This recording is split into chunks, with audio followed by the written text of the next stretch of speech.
Hello and welcome to the Edinburgh Science Festival. Today's event explores the future of food security and sustainable land use in Scotland.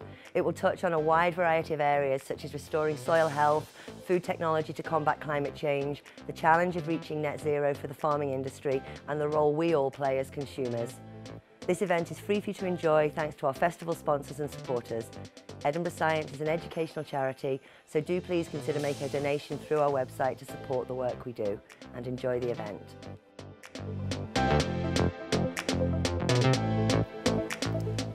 Hello and welcome to the Edinburgh Science Festival.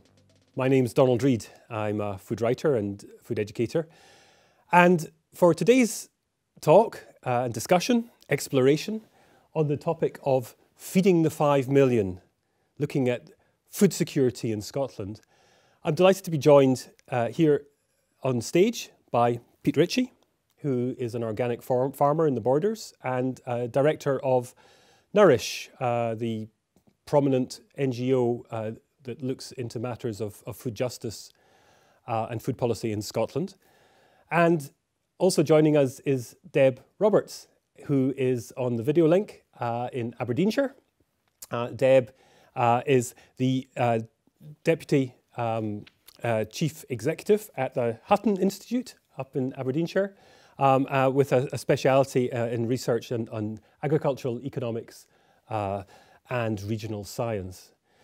Now, we're going to spend the next 45 minutes or so exploring our topic of food security, trying to look at it from different angles, from angles of the food industry, including the agricultural industry, farming, from the point of view of the consumer, of the people who live, the 5 million who live in Scotland and their relationship with food. We're also going to consider, of course, how food policy plays across both those fields and interacts with them. We often have calls for government to intervene, for government to take control, for policy to help us out of the challenges we have. But of course the challenges exist on many different levels. Local levels, national levels, but then also, of course, global levels. You cannot have conversations about food these days and the food system without the realization of its impact, its effect, how it's affected by climate change. And of course, these sorts of questions are things that have to be addressed on a global stage. And it's very relevant because that global stage will, for a period of time later this year, be Glasgow. And the focus will be on Glasgow when the COP conference comes, and discussions of climate will inevitably be really quite prominent in the media, and hopefully in conversations well beyond the media. And we will see governments and other actors taking really quite a prominent position on these matters. And there's a place for food absolutely squarely in those conversations. That's probably something that hasn't been the case always, but I think a growing realization, and both the guests today will exemplify how we cannot understand many of the bigger questions unless we keep food very squarely in the picture. So the first thing I would like to do and invite both of you to begin a conversation is actually just setting up a couple of definitions, or at least talk around these, just to make aware that there's not necessarily a straightforward definition. One of the themes of the Edinburgh Science Festival is climate and sustainability, quite understandably in very much part of our conversation. But that word sustainable, how should we approach it? What should be in our thoughts when we see the word, when we hear it used? What caution almost do we need to use with it? Pete, do you have some thoughts? Yeah, it's a word that's used a lot. The dangers of sustainability in a way, but also the opportunities. Well, it's used a lot, and so it sort of trips off the tongue, and it sort of can lose its weight and heft as a word. But it's quite possible to think deeply about how do we want the world to be when people are living in it that we don't know and that we'll never meet. It's our children, our children's children, their children. It's you know, we do have, all of us, this curatorship of a planet, whether we like it or not. We've become too big to ignore from the Earth's point of view, and we've screwed it up, you know. I mean, let's be quite clear about this. We have trashed our natural capital, we've trashed our wildlife, you know, and we've sort of created the conditions where we're heading for climate change, which is going to be very dangerous for us. I mean, much less dangerous for the planet. The whole planet will recover.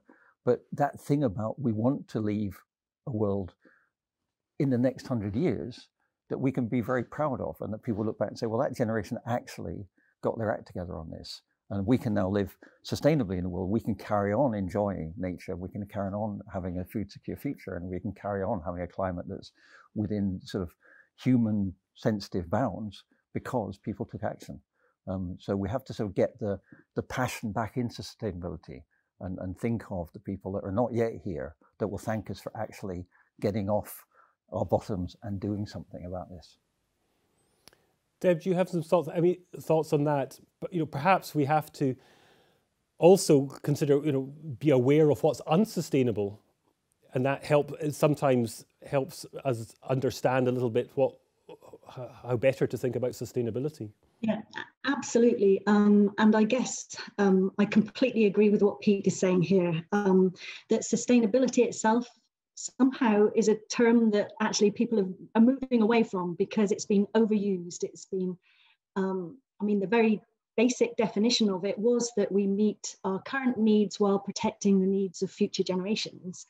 But what climate change has done is just really upped the focus on the second half of that definition, and it's the needs of future generations.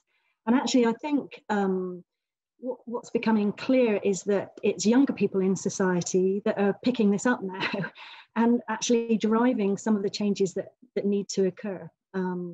And they are recognizing what is no longer sustainable in terms of all sorts of areas of life, but most basically just in terms of the way we consume and live our lives. So yeah, but I think the term itself, it's quite interesting. We've been trying to revisit our mission statement and our vision statement and everything, as I suppose lots of organizations have been. And we're kind of just not liking the term sustainability anymore because it's become dumbed down and because it gets attached to other words and they begin to not make sense. So things like, well, one that's has caused a lot of debate is sustainable intensification. And you kind of think, okay, how do we disentangle those two? Because they're both quite complex terms that might not actually work together very well. So yeah, sustainability is not, I guess, the word of the 21st century. I think it was the word of the end of the 20th century.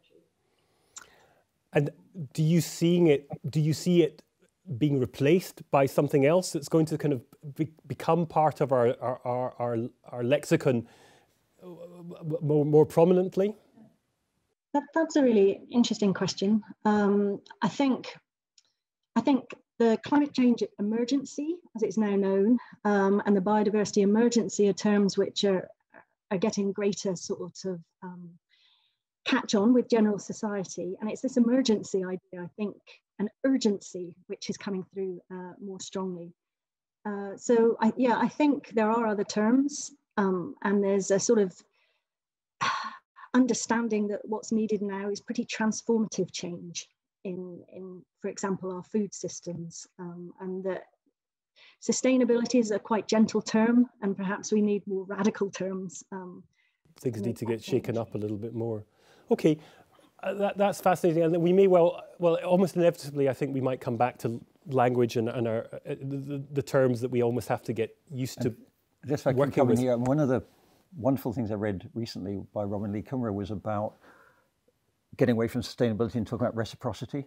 Right. She said this isn't sustainability. Sort of packs in the idea that it's about, is it sustainable for humans? Mm-hmm. And it's like the point of nature then is to sustain us, you know, and reciprocity is saying actually we are engaged in a relationship with the rest of nature, with the other species that we share the planet with, and that we have the privilege to share the planet with, and that this shouldn't be seen as they're all there to serve us. And as long as we're all right, then the planet's all right. And I think reciprocity starts to open up a different way of thinking about our relationship.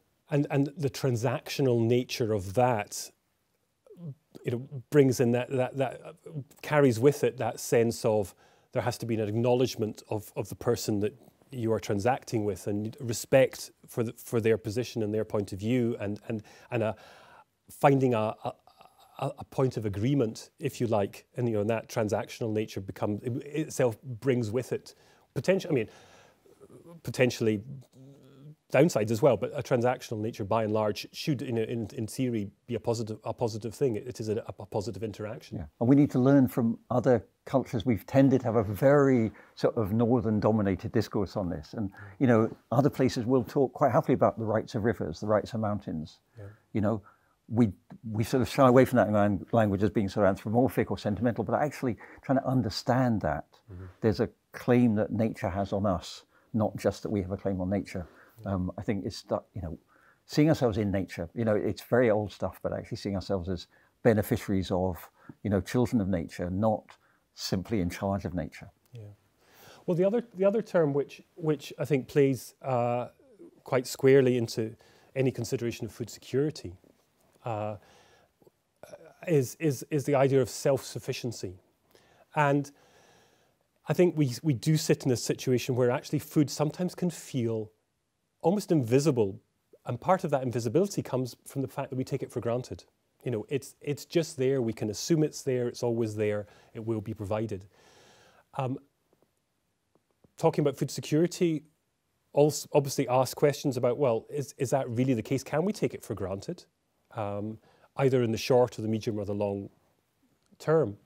And self-sufficiency can operate again at different levels. It can operate at a personal level. Am I, as a person, getting sufficient food, or is my family?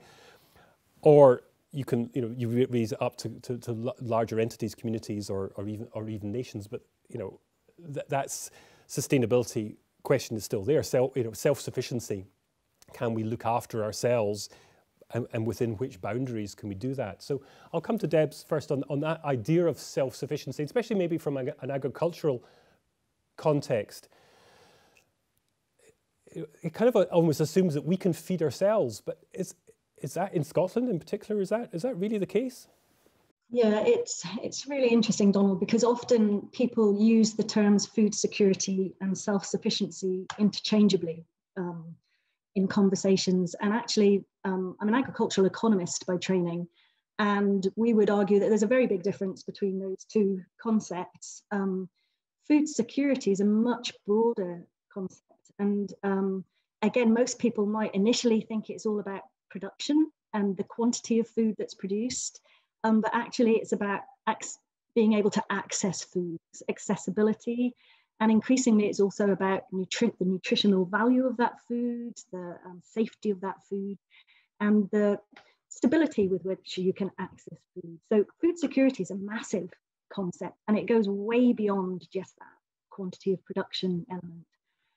Self-sufficiency is much narrower, and I think most people would understand that just purely in productive terms. So can Scotland, for example, produce enough food to satisfy the Scottish population? Now, that's typically, and there's often quotes that, well, at the UK level, we supply about 60% only of the food that we eat within the UK, but 70% of the food that we can grow in the UK, because of course we can't actually even produce efficiently or effectively much of the food that we eat.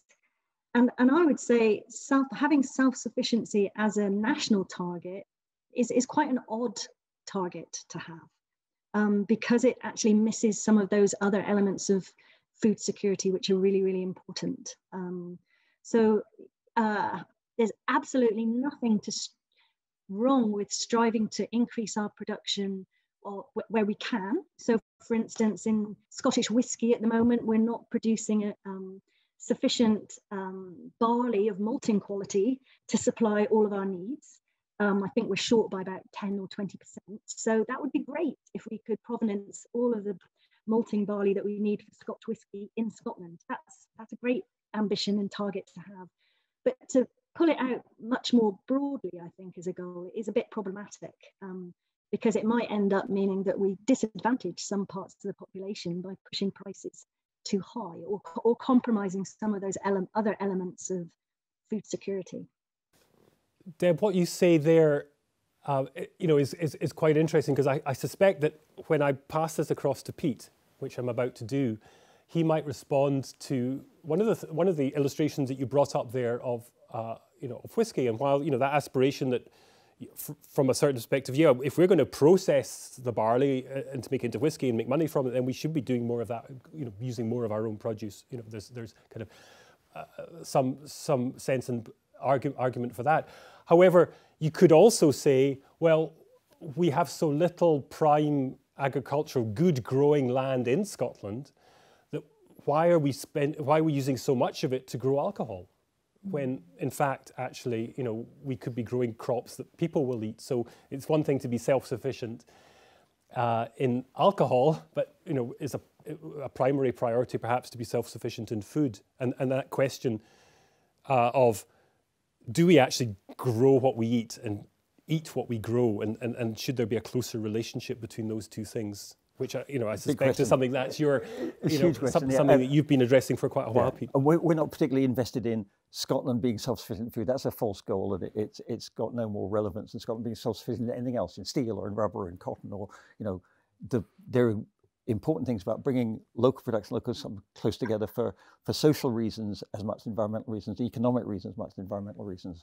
But I think, just going back to that point Deb's raising about land use, absolutely, farming's a hard job. It's hard to make any money out of farming, and people who are growing malting barley should get paid a fair price, and there's often issues about that.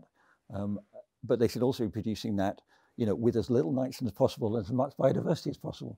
And there's a real argument about the supply chain for whiskey, should be doing good to our environment, and it should be creating, well-paid jobs in Scotland. Absolutely. There's another question about, we don't have, as you say, that much arable land. Globally, there's about 2,000 square meters per person. In Scotland, we have about 1,200 square meters per person of arable land. We're more than self-sufficient in calories, but we're producing using a lot of our land to grow barley to feed cattle, which are ruminants. And there's a real question about, what are we actually doing here? If we want to feed animals grain, feed it to monogastrics, feed it to pigs and chickens, and we need to do a lot better at giving pigs and chickens a life worth living, which we don't at the moment for the most part. But let's have our cattle growing on grass, which we produce really well, which is something we can't eat. But turning human edible protein and calories into not very efficient protein and calories through livestock. When we look not just at, is Scotland self-sufficient, but how does the world transition to a sustainable food system? We have to think not just about, well, we're all right in Scotland, but actually what's our role as a global citizen? And we shouldn't be importing soya, from areas at risk of deforestation to support our chicken industry, our dairy industry. And I'm not sure we should be supporting fish. We shouldn't be importing fish to feed carnivorous salmon in fish farming. We have to look at the global balance and think, what does a good global citizen do? And one of the things a good global citizen does is, we do our bit. So we produce what we're good at, and we produce that as efficiently as possible, and as kindly as possible to the land and to the animals that work with us on it. But, we have to just not think, well, we're okay, so we've done our job. Now, Deb, your speciality is in agricultural economics, so kind of bringing this focus onto the agricultural industry, the farming industry, how does that sort of thinking play? Because in a way, we're quite used to the patterns that we have in farming. They change a little bit, but by and large are the same. And some of this is suggesting actually quite potentially radical upheavals, even just as a philosophical approach to how we use the land, as well as obviously the practical elements that come. So how do you see that responding? How's that going to land when you put it to farmers in Scotland? No, it is landing now, and I think I guess, yeah. I mean, Pete is a farmer. I come from my father was a farmer, my brother's a farmer, and I have to say I cannot imagine a previous time when there was so much uncertainty facing farmers at the moment. And it is an incredibly difficult time, and they're being asked to make very significant adjustments in terms of the way they farm, but also the way they perceive farming, actually. And I think that's one of the biggest changes that's got to happen. So it almost feels as though, just carrying on from what Pete was saying, actually, if the land that we've got in Scotland is not suitable for a huge variety of different uses. It's actually dominated by less favoured areas, which have a very restricted amount of agricultural uses. And that's largely extensive livestock farming, sorry. So that's cattle and sheep. And actually the way we farm in Scotland, those livestock sectors relative to other parts of the world, is very what you might call climate friendly. And from that, I mean, relative to other livestock producers, it's not so intensive in terms of feedlot and carbon emissions. And it's actually more biodiversity friendly as well. So there is a really big positive there for Scottish farmers, in the sense that there's a story to be told, I think, which perhaps isn't being told as well as it could be, about the unique way we do produce beef and lamb, and that might have an advantage to the farm sector. But in beyond that, in the broader sort of agricultural sector, we're almost asking farmers to unlearn what they've been taught for the last 50 years, to stop thinking that a good farmer is one that has monoculture, that very neat fields, perfect straight lines when it's ploughed. Even these really basic things like ploughing, which is sort of like a really key part, when I was growing up, a key part of the farm cycle. We're now saying, don't do it, guys. Direct drill, it looks messy. We used to go out every Sunday afternoon and drive around and look at everybody's fields and see how nice they looked, and now it's just a completely different ball game. But at the same time, I'm very conscious that some of the management techniques that we're now pushing as being incrementally good in terms of the climate are the sort of farming techniques that used to be used by the generation before last. So it's almost like we are learning a little bit from the past. But it is, I guess I'm just saying, it's a very difficult time for the farm sector. And of course, the agricultural support system is changing as well. And that's a massive thing. And there's a great deal of uncertainty there at the moment. So that's difficult. Absolutely. But actually, so I know in this whole debate, there's a big, well, I shouldn't call it an elephant. It's actually there's a big cow in the room, and it's a bit whiffy, it's farting away. And this is something, and I want to come to that in a second, because it's an important thing that we can't hide from in this debate. But actually, if we think about how we use land in Scotland, what we're familiar with, and as Deb says, what everyone have got used to, there are millions of sheep, and that's seen as being part of the Scottish landscape, and as you say, kind of climate friendly, Debs. But actually, there's kind of a strange disconnect there, in that we don't actually eat the sheep. We no longer knit the wool to make our jumpers. We wear recycled bottles instead. And the disconnection is going to be further enhanced actually by Brexit, where the largest market for good quality Scotch lamb and mutton was France. And okay, that hasn't ended, but it's become more problematic. So there are some, with sheep, and I say we'll get to cows in a second, but even with sheep, there are some questions to be asked, and some kind of really quite troubling questions regarding what people are used to in Scotland, and that's not just farmers, but people that drive around the countryside and look at fields and are used to seeing sheep.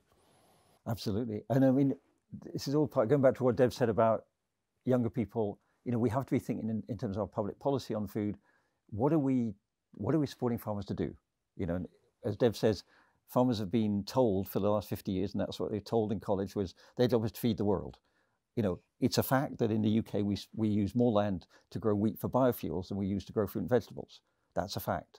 So we're not actually necessarily directing our farming to feed the world, but that's still the narrative that people grew up with, and that to produce more is by definition better than to produce less. So the more you can get off a field, the better. And we're now saying to farmers, actually, the big objective isn't now to feed the world. You know, calories have more than kept pace with population, and as population growth slows in the world, you know, there's still a lot of headroom to produce more than enough food in the world. That isn't the issue anymore. And Scotland's contribution to feeding the world is always going to be pretty small anyway. You know, we're a minute player in all of this. So our contribution is to nourish our people, but it's also to look after nature, to look after climate, and to play our part in tackling climate change through the way we do farming. So we're asking farmers to do something really, really different. And that means absolutely getting more efficient at what they do. And there's huge, I mean, Deb's and other colleagues done fantastic work on genetics. There's huge opportunities to improve, not through gene editing or cows with 6 horns or anything, but just through, you know, proper informed breeding. We can do a lot to reduce methane emissions. We can do a lot to improve, you know, our performance in this. But we have to question whether, if you like, supporting farmers to keep doing what they're doing is really a sensible thing to do, given climate change, and given, as you say, that a lot of the farming we have at the moment isn't profitable, you know, and farmers are not making a good living in many cases. You know, if we want to support rural communities, rural economies, it's not clear that the current way of supporting people through land-based payments is a good way to do it. All it does is it inflates land prices, and it tends to keep people doing what they've always done. And so, you know, we need to have that conversation for climate change, for nature, but also for public policy in Scotland of all the things we need to sort out.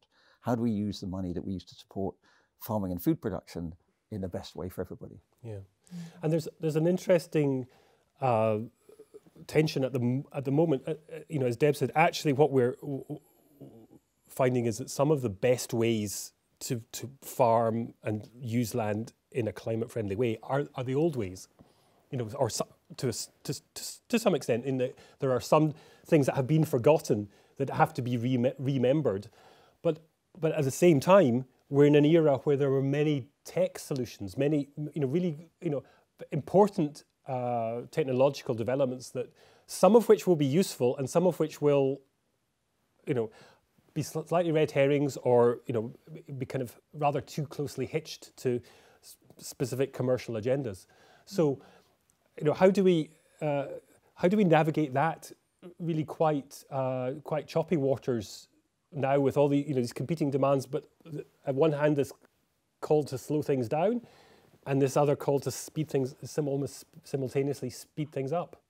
Yeah, I guess, it's unambiguously positive, all of these technological solutions that are coming through. But again, I would argue that some of them are just going to have incremental effects, even though they're absolutely amazing in terms of their ability to, say, target pesticides or herbicides better, or use other agrochemicals more efficiently, or the GPS sat nav so that you know exactly what's happening in the crops, or you can monitor where your cattle are grazing or your sheep are grazing. These are all absolutely amazing, but I think they relate a bit to what Pete was saying, is that they're just still at the margin. They're not changing the way farmers think. It's still about producing food as the sole output of the agriculture sector.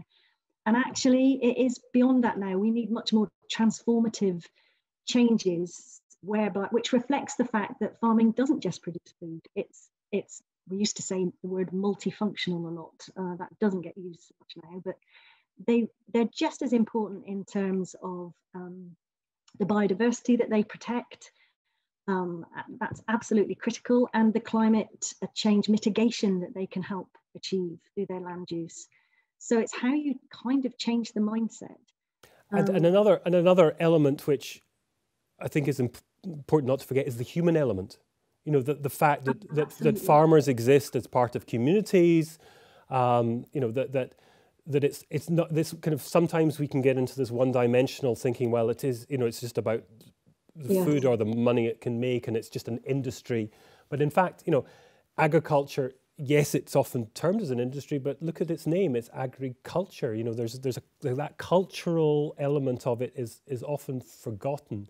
Yeah, that's a really and needs to be part of the frame. And I think I was reminded when you were talking about food security and having to sort of expand that notion of food security, and I was reminded that quite a lot of conversations of the discourse that I've been aware of wants to move that, talk about food security more into a realm of what might be called food sovereignty, in which there's a a sense of engagement with, belonging to the, it's not just food that's given to you, it's just provided, but you, touching on this transactional situation that we wanted to talk about, that there's a cultural element to it. You have ties that go beyond just the the buying and selling or the jobs that it might provide, but actually there's a much wider lens on this. Sure, but let's not get sentimental about that. Scotland has huge farms in global terms, and those are getting bigger. So units are coming together,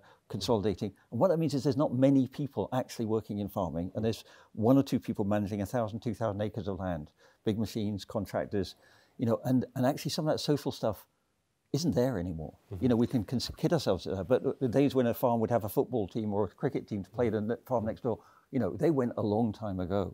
And so there's a real question about the pattern of land ownership, and what we know is that what makes a difference in terms of both productivity in food, but also productivity in terms of nature and climate, is management time.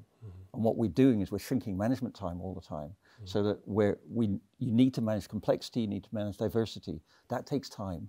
And there's a good argument for saying we actually need to change our patterns so that we don't think of efficiency purely in terms of, one big farm, one big set of machinery, but a number of smaller farms interacting, producing a lot of stuff that's in the cracks, that because of that diversity, because of the number of edges and boundaries within the farm, you get that complexity and the delivery of multiple services in the way Deborah's talking about by having more farmers, not less. Okay.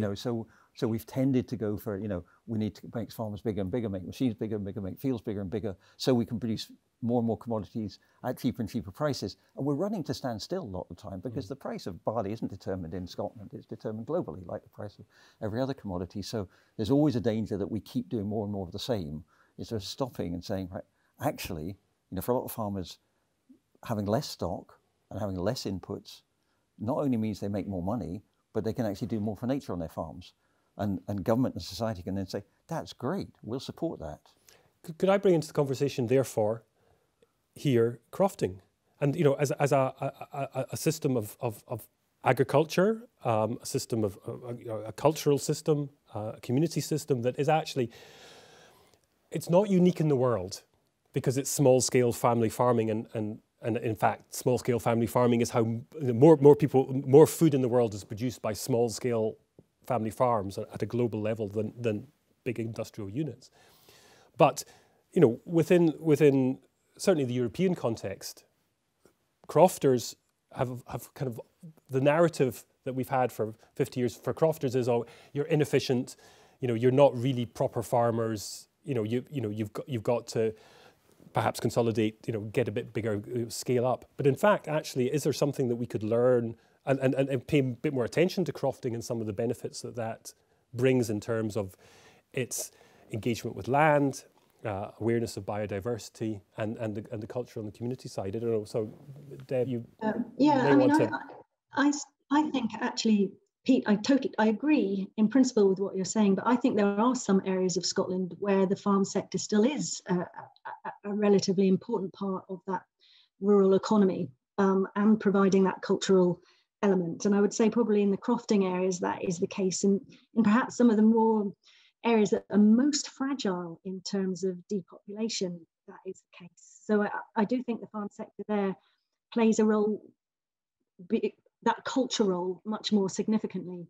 And I think there is a danger of us just thinking about the farmer and not the broader farm household, and all of the roles that those other people in that household play.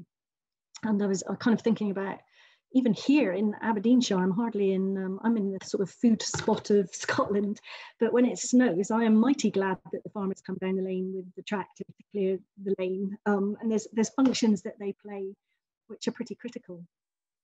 And of course, they also provide that sort of backdrop to other rural sectors by supporting the landscapes. I know you can overstate this a little bit, but I do feel that they do play a role in supporting rural tourism as well, and providing sort of recreational opportunities.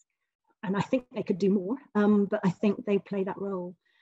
And I'm also really conscious that effectively what the last 50 years has done to mainstream agriculture is delinked it from the areas in which they're located.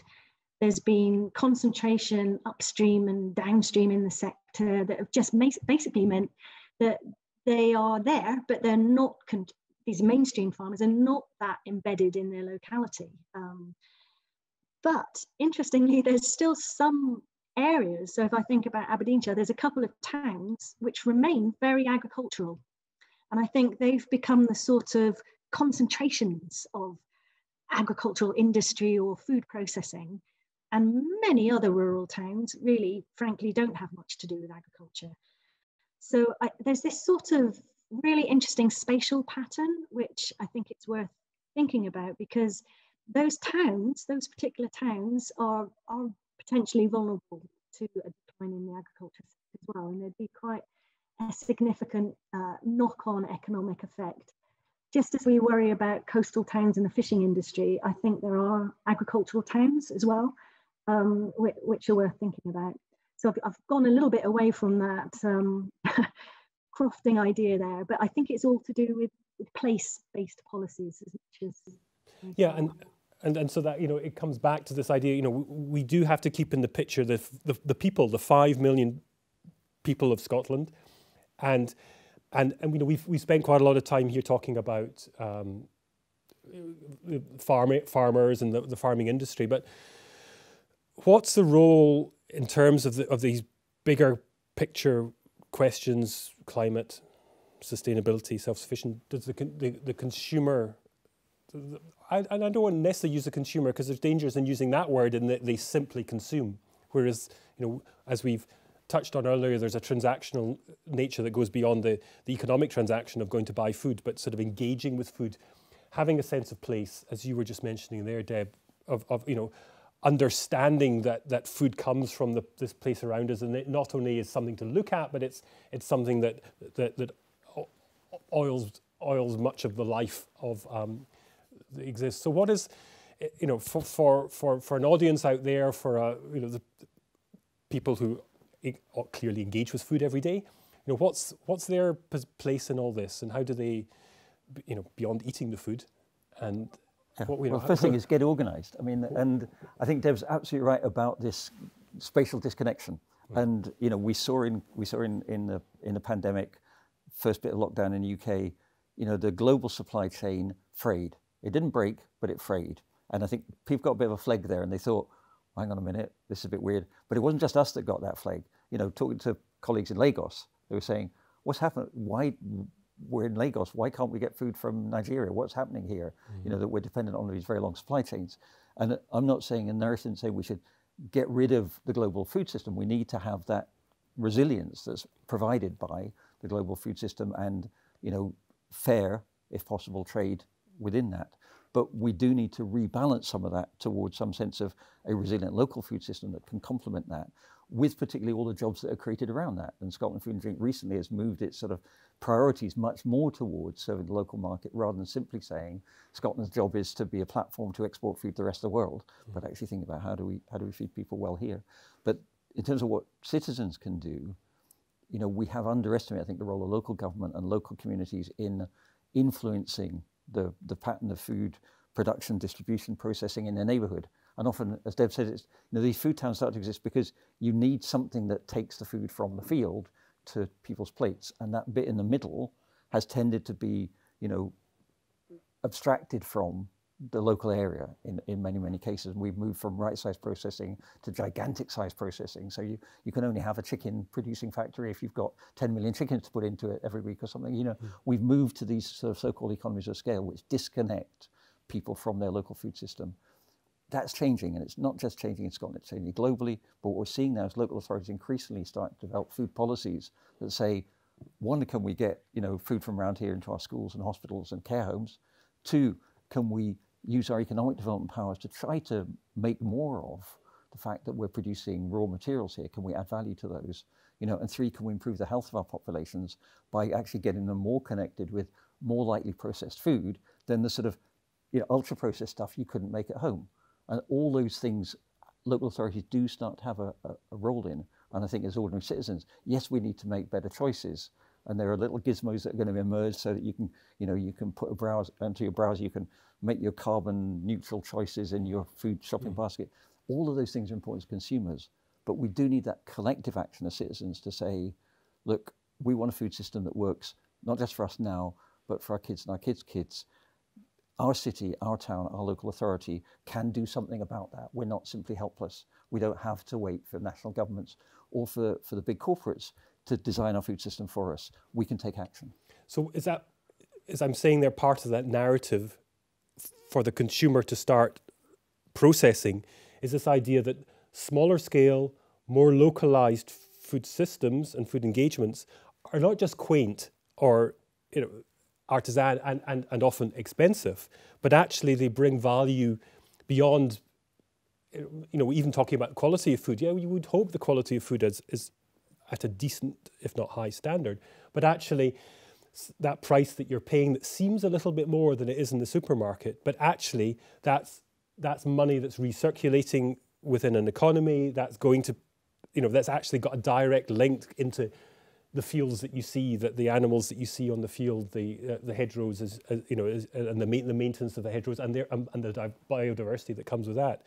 So that starting to change that narrative, and it's interesting to hear Pete saying that local governments are kind of engaging with that too, because they're realizing that there are points here of engagement. So, what do you think there's what are we asking of the citizen, the consumer, as the 5 million? Yeah, I think that I just thought of another thing here that's quite interesting at the moment in relation to a very different type of food production, which is vertical farming. So this is a very big sort of radical technical solution, which is the ultimate, I guess, in terms of land sparing, because you're effectively not using land, you're using indoor space to grow food. And this is a burgeoning industry. It's hugely, it's attracting a lot of investment and a lot of emphasis at the moment. And what's quite interesting about it is that instead of just, they're kind of trying to see if that would work for communities as well, for instance. So in some of the local authority or regional cities deals, for example, they're sort of exploring the role of vertical farming for community ownership, actually, so that they can grow their own food in a locality where it would otherwise be very expensive to get certain types of food that are suitable for those sort of growing environments. And I just find that quite fascinating, because I haven't seen that happen before with new sort of technological solutions. And it's quite interesting, really, because usually it's just the corporate sector that run with it. But it does feel like there's a real effort to try and socialize this technology, this new way of producing food, which could have huge benefits in terms of climate change as well. And to me, it's a very interesting example, because that kind of circles back to this idea of, we're dealing with human beings here, and human beings don't just have one-dimensional interests. They have many ways of, and there's many ways of engaging with food. It's one of the wonders of food, that you can engage with it in so many ways, other than or including eating it, and growing is a very good example. That actually the benefits of going out and growing food and getting involved in that they include being able to eat what you've grown at the end of it, but that it doesn't stop there, and that it certainly it challenges that idea of we are simply consumers.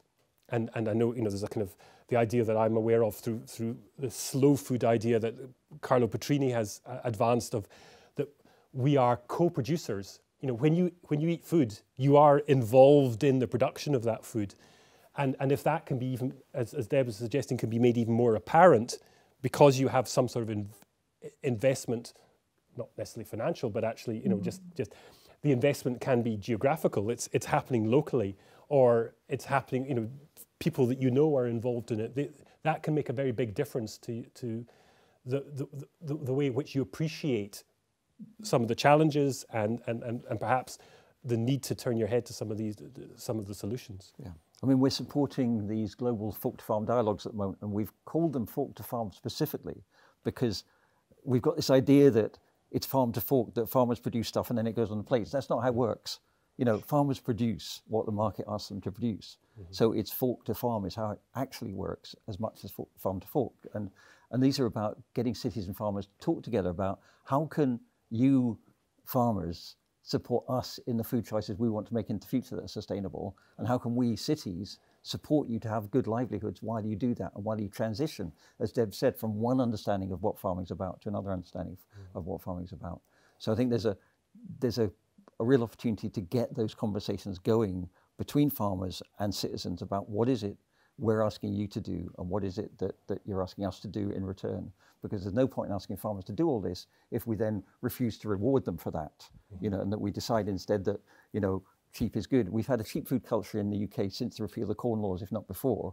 And some of the differences in the way that we do food in the UK, you know, are reflected in that. What happened in the pandemic was, interestingly, a lot of people spent a little bit more money on food because they could. We saw the local food system turn on a sixpence and start to, you know, the local guy who produces organic wheat, you know, is working 24-hour shifts to get enough wheat milled to supply all the home bakers. You know, we saw that sort of short-term thing where people said, we really need to rely on our local farmers. We need to embed some of that into our policy going forwards. Similarly with food waste, we wasted less food in the pandemic because it was such a drag to go to the supermarket and buy some more. So we ate what we'd got. You know, and we need to sort of learn from that and think, how can we have policy that supports those beneficial actions in the long term? Yeah. Well, I think it's great in some ways that one of the points we've got to in this session has been to highlight the importance of dialogue, of conversation, of, you know, engaging with different ideas and different perspectives, because that has, you know, that's what we've done here. In this session, and I think you know, it was interesting the conclusion that said, you know, it's almost, this is our recommendation, you know, go out, ask questions about where your food comes from, understand it a little bit better,